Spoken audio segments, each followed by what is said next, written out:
जय जय श्री राधा रमन, जय जय नवल किशोर,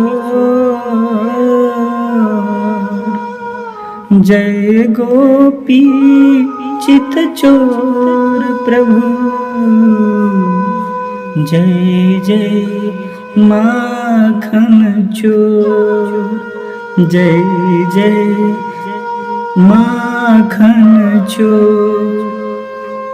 साथियों, मैं नौलेश कुमार आज आपको बहुत ही अच्छी माता कुंती की जीवन चरित्र थोड़ा सा कम समय में प्रकाश डालने का प्रयास कर रहा हूँ।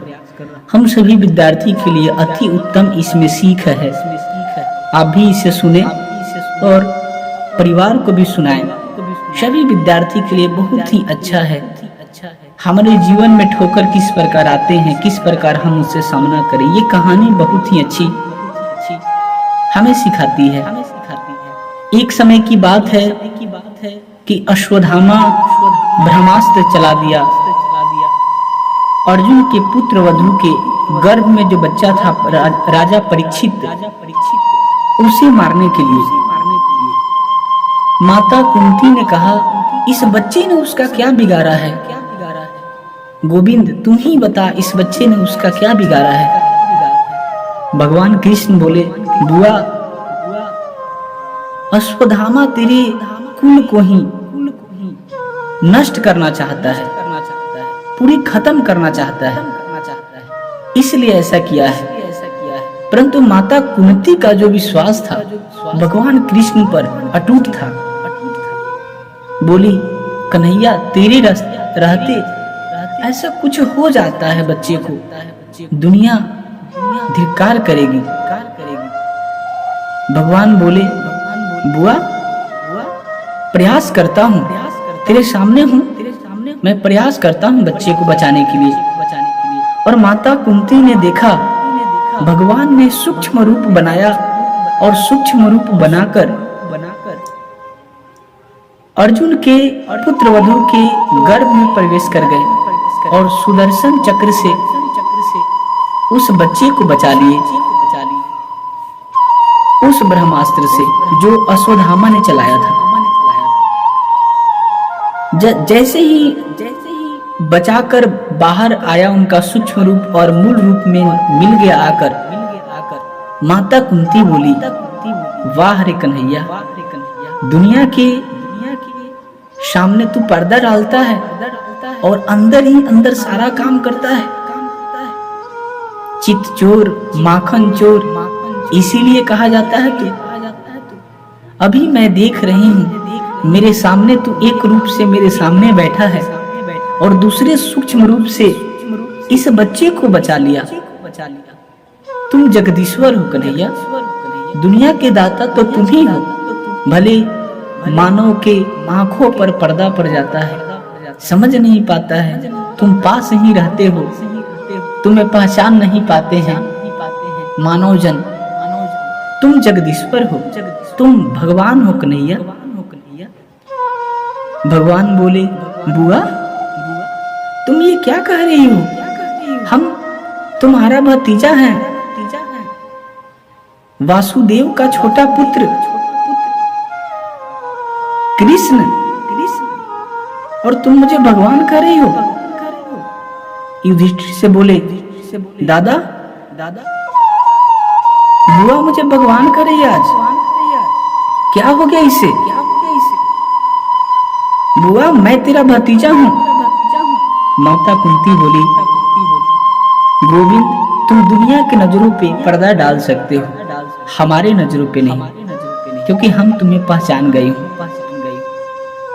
भगवान बोले, दादा, जब ये पहचान गई है कि मैं भगवान हूँ और भगवान से सारा दुनिया कुछ न कुछ मांगती है, इसलिए युधिष्ठिर दादा, आप बड़े हैं पांडव में, अभी आप मांगो, मैं भगवान हूँ, जरूर दूंगा। मैं भी माना कि मैं भगवान हूँ, आप मांगो, मैं जरूर देने का प्रयास करूंगा। युधिष्ठिर बोले, कन्हैया मैं क्या मांगू, तेरी कृपा से तो सब कुछ है, बस देना चाहता है तो तुम इतना ही वर दे दो मुझे। किसी भी परिस्थिति में मैं अपने धर्म को नहीं छोड़ूं, दुख हो सुख हो किसी भी परिस्थिति में मैं कभी अधर्म के मार्ग पे नहीं जाऊं, बस इतना वर दे दो तुम। भगवान बोले, दिया तथा अस्तु। भीम दादा आप भी कुछ मांग लो, बुआ ने आज भगवान कहा है मुझे। भीम बोले, कन्हैया मुझे तो दुनिया पेटू ज्यादा खाने वाला अधिक खाने वाला बोलती है, तो ऐसा आशीर्वाद दो कि खाते पीते रोते हंसते गाते तुम्हारा नाम कभी नहीं भूलूं, बस इतना आशीर्वाद दे दो मुझे, और कुछ नहीं चाहिए। अर्जुन तुम क्यों खड़े हो, तू भी कुछ मांग ले। अर्जुन बोले, आप मेरे गुरु और मैं आपका शिष्य, अब क्या चाहिए। गुरु और शिष्य के बीच तो कुछ मांगने का भाव ही नहीं रहता है, सब कुछ बस आपकी कृपा से है, यही बनाए रखना गोविंद, और कुछ भी नहीं चाहिए। नकुल सहदेव भी बोले, बस मुझे सबका आशीर्वाद, पांचों भाइयों का संग, सभी भाइयों का संग, और आपका आशीर्वाद, माता श्री का आशीर्वाद मिलते रहे, और कुछ नहीं चाहिए कन्हैया मुझे, बस। द्रौपदी बगल में खड़ी थी, द्रौपदी से बोले, मांग बहन, तू क्या मांगना चाहती है। द्रौपदी को बहन कहते थे भगवान। द्रौपदी ने अपने साड़ी के पल्लू को फहरा दिया और बोली, बस इतना वर दे दो गोविंद कि तुम मेरे सखा हो और मैं तेरी सखी, बस इतना ही दे दो। सुभद्रा थी बगल में खड़ी, भगवान ने सुभद्रा के सिर पे हाथ रख के बोला, मांगो सुभद्रा, तुम्हें क्या चाहिए, तुम्हें क्या चाहिए सुभद्रा, मांगो, और मैं वचन देता हूं सुभद्रा, तुम्हें बोलने में देरी होगी, हमें देने में क्षण मात्र भी देरी नहीं होगी। इंद्र का पद मांगेगी तो इंद्र का पद भी दे देंगे, तुम जो मांगेगी तुरंत तुम्हारे सामने हाजिर होगा, क्योंकि सुभद्रा का ही पति थे अभिमन्यु। अभिमन्यु पुत्र थे इनका, सुभद्रा का पुत्र, और युद्ध में जस्ट ही अभी मारे गए थे। बोले, सुभद्रा बोली, गोविंद जो मांगूंगी तुम दोगे। भगवान बोले, बिल्कुल बिल्कुल हम देंगे, तू एक बार बोल तो क्या चाहिए। तो सुभद्रा ने वहां एक श्लोक बोला, कृष्णपदी तदतंत्र पदा असई में शो मानस राजहंस प्राण प्राण समय कफवा तपितै कंठा रोदनम विदौ वश्मते। हे गोविंद, तुम हम पे बहुत खुश हो, तो बस मुझे भक्ति का वर दे दो कि मैं तुम्हारा खूब पूजा करूं। भगवान बोले, सुभद्रा तुम ये क्या मांग रही हो। लोग जब बूढ़े हो जाते हैं चारों तरफ से कमर टेढ़ी हो जाती है, सभी दुनिया छोड़ देते हैं, तब वो मुझे याद करते हैं। और तुम अभी नौजवान अवस्था में भक्ति मांग रही हो? नहीं नहीं नहीं, ये मैं नहीं दे सकता। बोली कि गोविंद, अगर हम पे बहुत खुश हो तो बस भक्ति का वर दे दो कि मेरा मन बड़ा चंचल है, इधर उधर बहुत भागता है, बस तुम्हारे चरणों में जाकर लग जाए, और कुछ नहीं चाहिए मुझे, और कुछ नहीं चाहिए। भगवान ने कहा चलो दिए, तथा अस्तु। क्रांति तो तब आई मित्रों जब माता कुंती की बारी आई। बुआ, तुम क्यों चुपचाप खड़ी हो? तुम आज मुझे भगवान बोली हो, मांगो, जो मांगेगी सो देंगे। तुम बोलो तो क्या चाहिए तुम्हें? क्योंकि तुमने आज मुझे भगवान कहा है, और भगवान से सभी मांगते हैं बुआ। माता कुंती बोली, कन्हैया, मैं क्या मांगू तुमसे?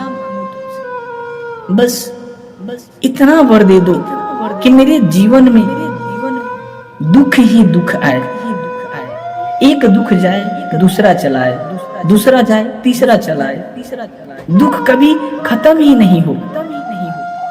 बुआ, तुम क्या कह रही हो? दुख? अरे क्षमा करना बुआ, मुझे तुम्हें दुख भोगते भोगते अभी तक पेट नहीं भरा। इतना सारा दुख मिला जीवन में तुम्हें। थोड़ा सा हम लोग अगर माता कुंती के जीवन चरित्र को देखें तो जन्म हुआ मथुरा में, राजा सूरसेन के यहाँ। कुछ दिनों के बाद राजा भोज आए और उनके पास कोई पुत्री नहीं थी, इन्हें मांग कर लेकर चले गए। उसी समय राजा दुर्वासा ऋषि ने इनको एक मंत्र दिया था। दुर्वासा ऋषि कुंवार में ही, जिस मंत्र से कर्ण का जन्म हुआ था। जब राजा भोज लेकर चल गए और इनका शादी कर दिया राजा पांडु से। पांडु को भी पीलिया मरीज थे, पांडु पीलिया बीमारी था उनको, हमेशा शरीर पीला रहता था। और उनको भी श्राप था किसी ऋषि द्वारा कि जिस दिन आप आकृष्ट होकर काम भावना से अपने पत्नी की ओर जाएंगे, उसी दिन आपका मृत्यु हो जाएगा। एक दिन अपने आप को वश में न रख सके और राजा पांडु अपनी छोटी पत्नी मातृ पर आकृष्ट होकर जैसे चले काम भावना से, स्पर्श करते ही मर गए।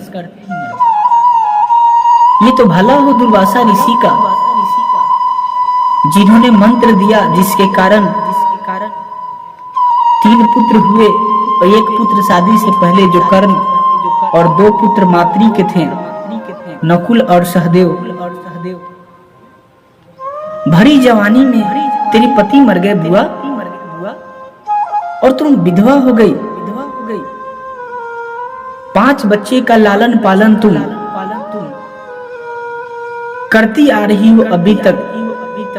उसमें भी वनवास मिल गया कौरव के तरफ से, सारे राजपाट छीन लिए गए। वनवास में भी लक्षागृह में मारने का प्रयास किया गया तेरे बच्चे को।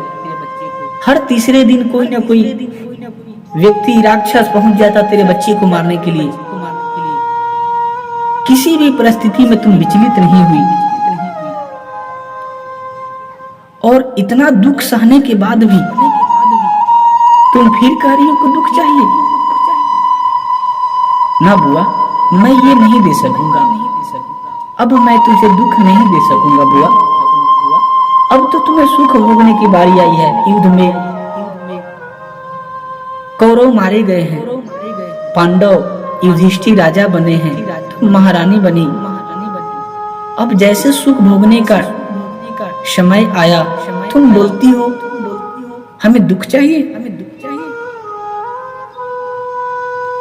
माता कुंती बोली कि सुख के माथे सिल परे, जो हरि हृदय से जाए, बलिहरि वा दुख का, जो पल पल नाम जपाए। सुख के माथे सिल परे, जो हरि हृदय से जाए, बलि हरि आ दुख का, जो पल पल नाम जपाए। गोविंद, इस दुख का ही तो फल है कि जब दुख पड़ा, तुम ठीक कहा है कि वनवास में हम थे, हमारे बच्चे को इतना कष्ट भोगना पड़ा,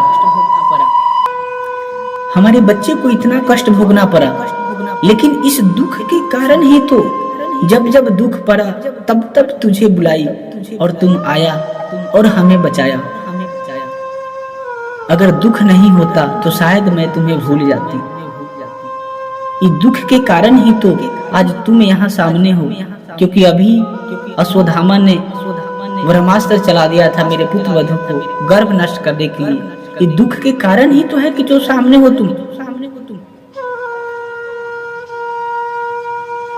भगवान बोले, बुआ मैं ये नहीं दे सकता, क्षमा करना बुआ,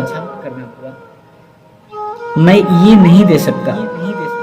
इस कहानी से हम सभी विद्यार्थी को ये सीखना चाहिए कि जीवन में जब ठोकर आती है तो देखिएगा, जिस व्यक्ति को हम लोग याद नहीं भी करना चाहते उसको भी याद करते हैं।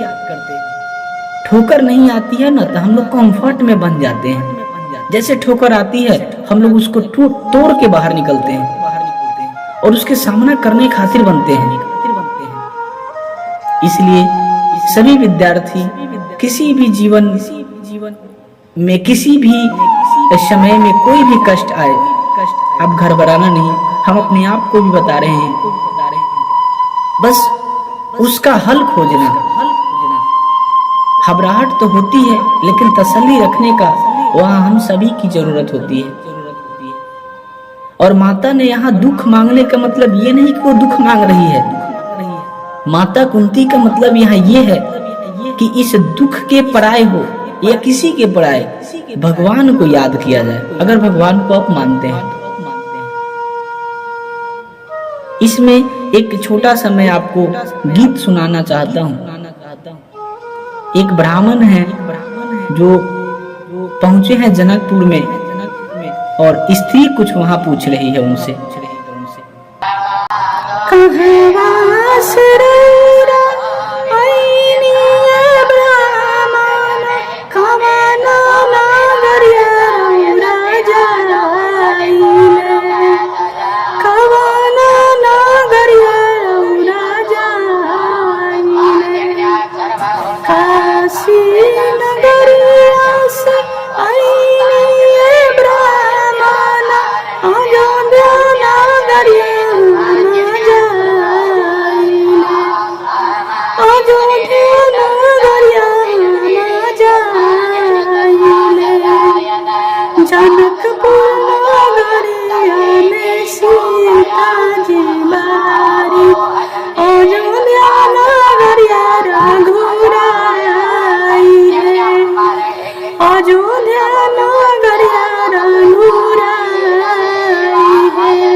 Oh,